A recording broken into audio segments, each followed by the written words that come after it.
दुनिया में कोई चीज़ नामुमकिन नहीं। ये 1996 की एक सपहर थी।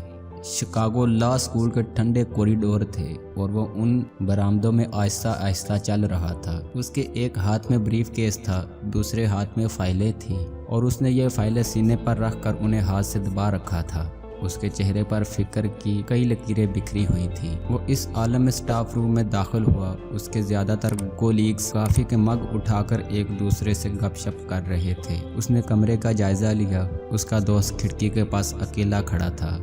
उसने फाइलें और ब्रीफ केस मेज़ पर रखा, ओवरकोट कोंटी पर लटकाया और मुस्कुराता हुआ दोस्त के पास पहुंच गया। दोस्त ने मुस्कुराकर पूछा, आज का दिन कैसा गुजरा? उसने गर्म जोशी से जवाब दिया, गुड। उसका दोस्त माहिर नफ्सियात था और वो शिकागो लॉ स्कूल में नफ्सियात पढ़ाता था। वो फौरन उसकी कशमकश तक पहुंच गया। तुम क्या सोच रहे हो?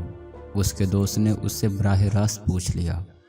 वो मुस्कुराया और बड़े यकीन से बोला, मैंने अमेरिका का सदर बनने का फैसला कर लिया है। उसके दोस्त के पेट से एक कहकहा उबला, लेकिन उसने कहकहे को हलक में रोक लिया। वो अपने दोस्त की नफ्सियात से वाकिफ था। वो जानता था ये कहकहा उनकी दोस्ती में दरार डाल देगा। चनाचे दोस्त ने फौरन खिड़की से बाहर देखा और मुस्कुरा कर कहा, आज सर्दी कुछ ज्यादा नहीं।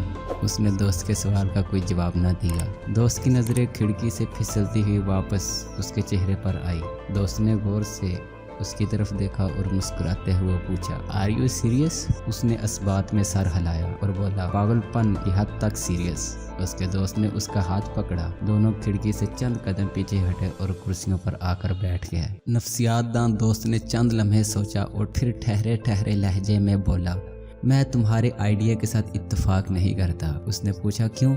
वो बोला, इसकी 3 वजूहात हैं। नंबर 1, तुम्हारी रंगत, तुम स्याह फाम हो और अमेरिका की तारीख में सदर तो रहा दूर, आज तक कोई स्याह फाम किसी कलीदी ओहदे तक नहीं पहुंच सका। नंबर 2, तुम्हारा वालिद मुसलमान था, तुम्हारा सौतेला वालिद भी मुसलमान था और अमेरिका अभी इतना लिबरल नहीं हुआ कि वो तुम्हारा ये जुर्म माफ़ कर दे। और नंबर 3, तुम्हारे ख़ानदान में आज तक कोई सियासतदान नहीं गुजरा।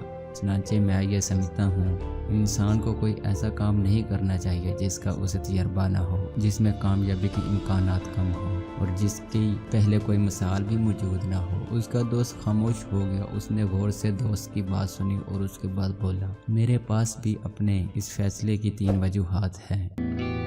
और वो 3 वजूहात क्या है, ये हम आपको अगली किस्त में बताएंगे।